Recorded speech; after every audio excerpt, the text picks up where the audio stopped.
The Divine Comedy, a detailed analysis segment 1, Introduction and Context, The Divine Comedy. It is more than just a poem.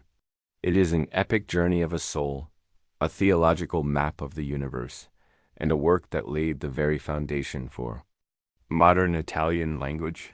Written by Dante Alighieri in the 14th century, this masterpiece is an allegory of human redemption. A journey through hell, purgatory, and paradise. Dante didn't just write a story.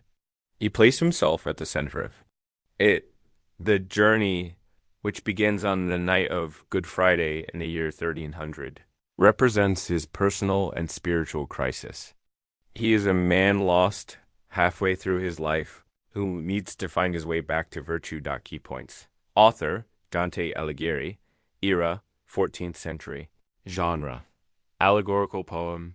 Structure, tercets. Central theme, journey of redemption. The plot. The journey begins when Dante, lost in a dark wood, a symbol of sin and confusion, is rescued by the shade of the Roman poet Virgil, sent by Dante's beloved Beatrice. Virgil will be his guide through the depths of Inferno and the heights of Purgatorio. Segment 2, Hell, Inferno. The spectacle punishment. The Inferno is perhaps the most famous and visually striking section of the work. It is a gigantic 9-circle funnel descending to the center of the earth, where Lucifer resides. Its architecture is a masterful lesson in divine justice, where the punishment perfectly fits the nature of the sin. The law of contrapasso, the vestibule and limbo pond, crossing the famous threshold. We first find the indolent, those who never chose good or evil, whose punishment is to chase a banner forever, stung by wasps. Then there is limbo, first circle, home to virtuous souls who lived without baptism, like Virgil himself. Their penalty is not physical, but the eternal sadness of desiring God without being able to see him. Sins of incontinence, circles 2 to 5. Here the true condemnation begins.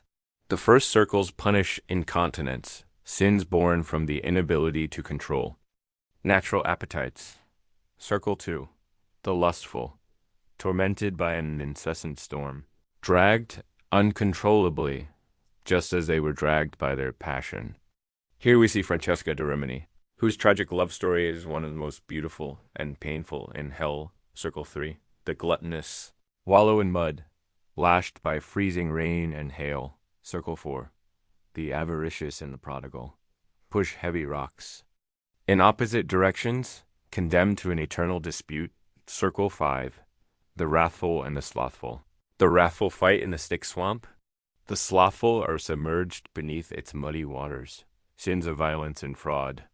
Circles 6 to 9. After crossing the city of Dis. The lower circles punish the gravest sins. Circle 7. The violent, divided into 3 rings. Against neighbors, submerged. In a river of boiling blood, against themselves, the suicides, transformed into barren trees. And against God, blasphemers and sodomites. In a burning sand desert. Circle 8. Fraud, the malbulge, a series of 10 ditches for those who deceived. People who did not trust them, such as panderers, hypocrites, thieves, and counterfeiters. Each ditch has a specific and grotesque punishment. Circle 9, treachery, the Cocytus. The deepest pit, a lake of ice where those who betrayed their kin, country guests, or benefactors are frozen. The center of evil at the exact center of the earth, Dante finds Lucifer, the being who symbolizes the ultimate betrayal of God. He is frozen up to his chest. And with his 3 mouths, he eternally chews the 3 greatest traitors in history. Judas Iscariot, traitor of Christ, Brutus, and Cassius, traitors of Caesar, the ideal of imperial order. Dante and Virgil climb down Lucifer's body to pass into the southern hemisphere, leaving the darkness and horror behind. Segment 3. Purgatorio, hope and purification.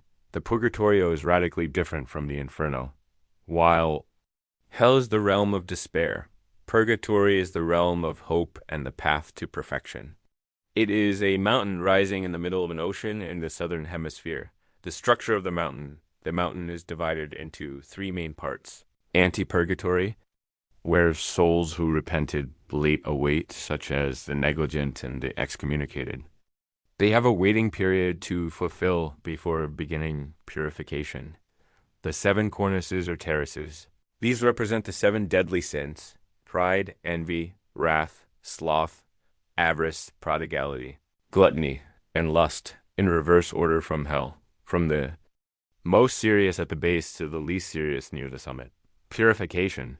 On each cornice, souls suffer penalties that eliminate the inclination to sin, but they do so with joy, knowing that it is temporary and brings them closer to paradise.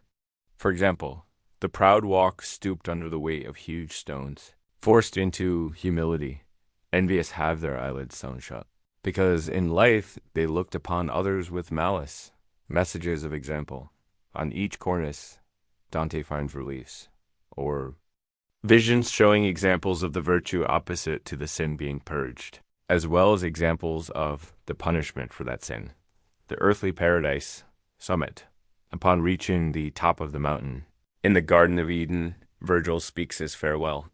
He has led Dante to the limit of human reason, for he, a pagan, cannot guide him in the mysteries of faith, the meeting with Beatrice. It is here that Dante finally reunites with Beatrice. Her arrival is dramatic, enveloped in a mystical procession. She, with loving reproaches, leads Dante to a bath in the river Lethe, which erases the memory of sin, and the Euno, which reinforces the memory of good. With a clean soul, Dante is ready to ascend. Segment 4, Paradise, Paradiso, Faith. And vision, the Paradiso is the most abstract, luminous, and philosophical section. Beatrice is now Dante's guide, leading him through the 9 concentric heavens surrounding the earth. Based on Ptolemaic cosmology, the structure of the heavens are associated with the 7 planets, the heaven of the fixed stars, and the primum mobile. Here, souls are not in different locations due to punishment or merit. Rather, they appear to Dante in lower spheres so that his limited mind can comprehend them. All blessed souls reside in the Empyrean, the dwelling place of God. The first heavens, Mercury, Venus, Mars. Dante learns about the different degrees of blessedness and the relationship between divine will and human free will. The heaven of the sun. He meets great theologians and sages, such as St. Thomas Aquinas. Where wisdom and faith are discussed, dot the higher heavens. Saturn, fixed stars, primum mobile. Dante's experience becomes increasingly mystical. He sees the triumphant Christ and the Virgin Mary, the Empyrean, and the final vision. The journey concludes in the Empyrean, the immobile and eternal sphere that contains all the heavens. Here, Beatrice yields her place to Saint Bernard, the symbol of mystical contemplation, who prays to the Virgin Mary so that Dante may experience the supreme vision, the candid rose. Dante sees all the blessed seated in the petals of a gigantic, dazzling rose, all in perfect order and harmony. The vision of God. The climax is the final instant, where Dante glimpses the essence of the Trinity, 3 circles of different colors in one single volume. In that moment, his rational faculties surrender. His will and desire are finally moved by the love that moves the sun and the other stars. It is the perfection of redemption. Segment 5, Conclusion and Legacy. The Divine Comedy is the record of a journey that goes from the darkness of hell to the ineffable light of paradise. It is a testament that humanity, though fallen, can find salvation through reason, Virgil, faith, Beatrice, and divine love. Its influence on art, literature, and Western culture is immeasurable, remaining. Today, as the summit of epic poetry and one of the deepest explorations of the human condition,